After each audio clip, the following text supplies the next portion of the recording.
Menjawab pertanyaan banyak orang tentang alasan Prabowo menjadi presiden, dengan jelas Prabowo sampaikan pada Alvito dalam acara 1 jam lebih dekat di TV One.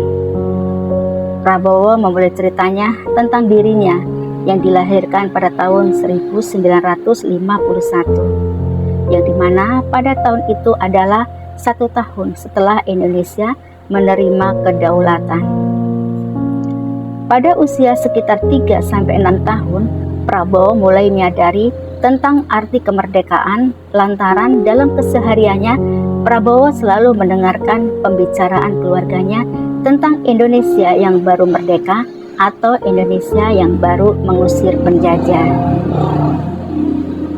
Lalu Prabowo juga menjelaskan tentang keluarganya yang katanya keluarga merah putih. Disebutnya keluarga merah putih karena keluarganya ikut republik dan merupakan kebanggaan yang sangat besar. Dan pernah terjadi dalam keluarga kakek Prabowo yang katanya pernah kehilangan 2 anak lelakinya gugur di medan perang pada hari yang sama. Dan peristiwa itu merupakan peristiwa yang sangat besar. Bahkan nama Subianto adalah nama dari salah satu putra kakek Prabowo Subianto yang telah gugur waktu itu.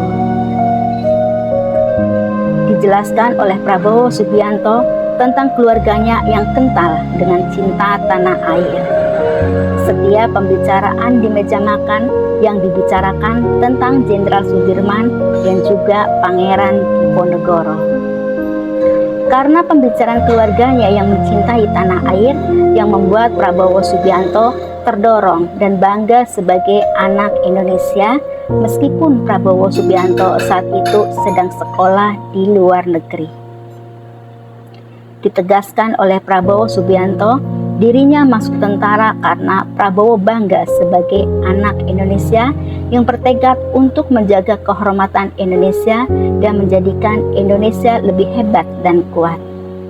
Kemudian Prabowo juga menceritakan tentang dirinya yang pernah mengabdi pada negara, yang dimana kala itu Prabowo ditempatkan di pasukan tempur.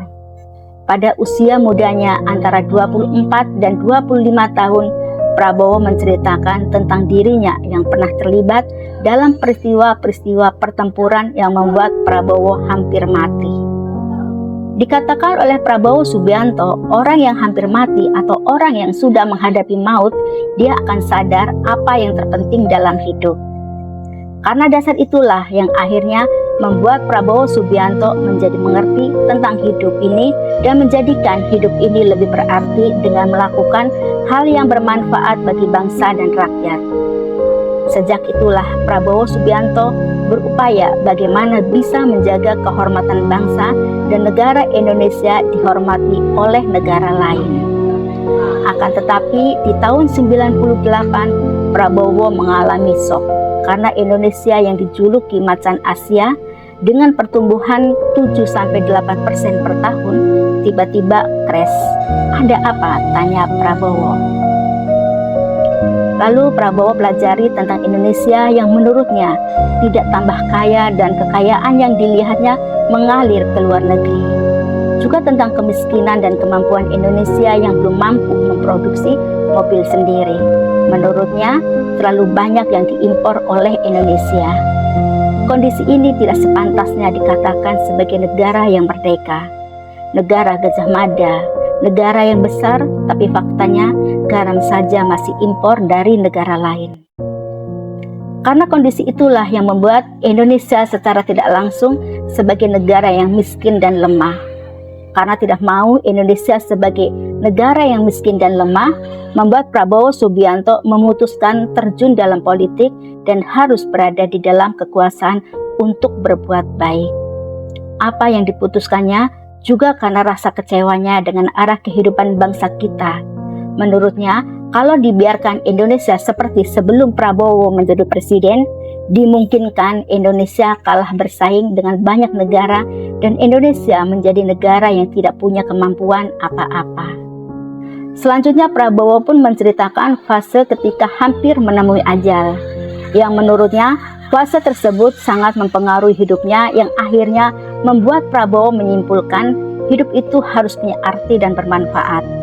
Karena pada waktu itu Prabowo merasa tidak mungkin selamat dengan dasar pasukan sudah dikepung, peluru sudah hampir habis, yang membuat Prabowo teringat tentang ajaran Islam ketika menghadapi maut. Yang pada waktu itu Prabowo Subianto membaca 2 kalimat syahadat. Sejak itu akhirnya Prabowo pasrah, sambil terus berikhtiar dan berjuang, dan di ujungnya tetap pasrah. Seperti juga ketika Prabowo memutuskan terjun ke politik dan membangun partai politik serta meminta mandat dari rakyat adalah sebagai upaya dari perjuangannya. Seperti apa dan bagaimana hasilnya, Prabowo pasrah pada Allah Subhanahu wa Ta'ala.